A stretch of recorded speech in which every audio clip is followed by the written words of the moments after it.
आइए आज एक कहानी सुनते हैं। माया की कहानी। बाहर से देखने पर तो माया की जिंदगी बिल्कुल सेट लग रही थी। स्कूल, घर, उसका लिखना, सब कुछ अपनी जगह पर अंदर ही अंदर ना एक बहुत गहरा बदलाव आ रहा था।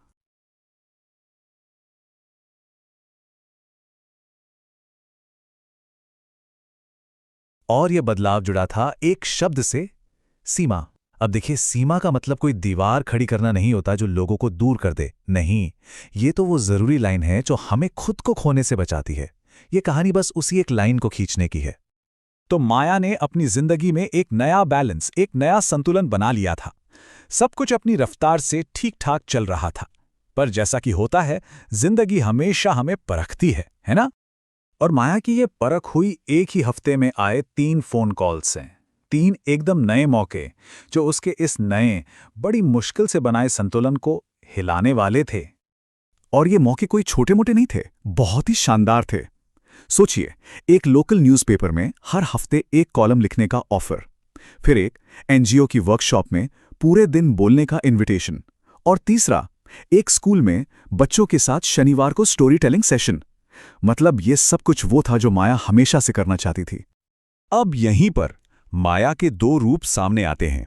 देखिए, अगर ये पुरानी वाली माया होती ना, तो वो बिना एक सेकंड सोचे तीनों के लिए हाँ बोल देती, ये सोचकर कि भाई मौके बार बार थोड़ी आते हैं। लेकिन ये नई माया थी। वो एक पल के लिए रुकी, उसने सोचा, क्योंकि वो जानती थी कि अब वो पहले जैसी नहीं रही। और इस नई माया ने पता है क्या किया? भावनाओं में बहने की जगह एक बहुत ही प्रैक्टिकल तरीका अपनाया। उसने फैसला किया कि वो कागज पर देखेगी कि उसकी ख्वाहिशों और उसकी हकीकत में कितना फासला है। तो उसने एक तरफ लिखे ये तीनों शानदार नए ऑफर्स, और दूसरी तरफ उसने लिखा अपने हफ्ते का सच। बेटी आर्या का स्कूल, घर की जिम्मेदारियां, खुद के लिखने के लिए जो समय निकालती थी वो, और सबसे जरूरी, अपने लिए थोड़ा सा वक्त। और जैसे ही उसने ये लिखा, उसे साफ दिख गया, अरे कागज पर ही जगह खत्म हो गई थी। तब उसने खुद से वो एक सवाल पूछा जो शायद हम सबको कभी कभी खुद से पूछना चाहिए। अगर अगर मैं इन तीनों के लिए हाँ कह दूं, तो मेरे पास बचेगा क्या? और जवाब बिल्कुल साफ था। सिर्फ एक शब्द, थकान। एक ऐसी थकान जिसका कोई अंत नहीं, इसके सिवा कुछ भी नहीं बचने वाला था। जब उसने ये बात अपने पति आरव को बताई, तो उसे थोड़ा डर था कि शायद वो निराश होंगे। पर आरव ने मुस्कुराकर बस इतना कहा, बुरा तो तब लगता जब तुम खुद को भूल जाती। सोचिए, इस एक लाइन ने माया को कितनी हिम्मत दी होगी। शायद पहली बार उसे कम करना कोई कमजोरी नहीं लग रहा था। तो इसी एहसास और हिम्मत के साथ माया ने अगले दिन वो मुश्किल फोन कॉल्स करने का फैसला किया। और ये सिर्फ 3 ना नहीं थे, ये उसकी जिंदगी की 3 नई क्लैरिटीज थीं। और देखिए, उसने ये काम कितनी खूबसूरती से किया। उसने सीधे सीधे मना नहीं किया, बल्कि अपनी लिमिट्स में रहते हुए एक बीच का रास्ता निकाला। उसने अखबार वालों को कहा, हर हफ्ते तो नहीं, पर महीने में एक कॉलम जरूर लिख सकती हूं। एनजीओ को कहा, पूरा दिन तो मुश्किल है, पर एक सेशन में जरूर लूंगी। और स्कूल को, इस शनिवार नहीं, पर अगले महीने पक्का। फोन रखने के बाद भी उसका दिल जोर जोर से धड़क रहा था।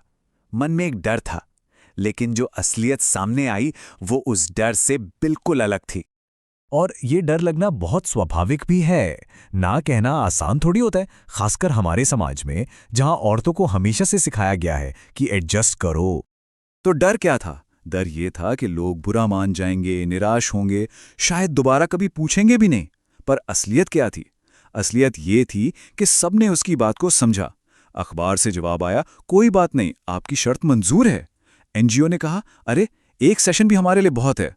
और स्कूल ने, बिल्कुल, अगली बार जरूर। और बस उसी पल माया को ये बात समझ आई कि शायद जो सबसे बड़ा डर था वो उसके मन के अंदर था, बाहर की दुनिया में तो था ही नहीं। इस एक फैसले ने माया को आजादी और उड़ान का एक नया मतलब सिखा दिया। उस शाम जब वो बहुत हल्का महसूस कर रही थी, तो उसकी बेटी आर्या ने बड़ी मासूमियत से कहा, मम्मा, हल्की चीज उड़ जाती है ना कमाल? बच्चे कभी कभी कितनी आसानी से जिंदगी का सबसे बड़ा सच बोल देते हैं। और इसका असर उसके काम पर साफ साफ दिखा। जब वो एनजीओ की वर्कशॉप में बोलने गई, तो उसकी आवाज में थकान नहीं थी, एक ठहराव था, एक कॉन्फिडेंस था। और सबसे अच्छी बात, प्रोग्राम खत्म होने के बाद भी उसके पास एनर्जी बची हुई थी।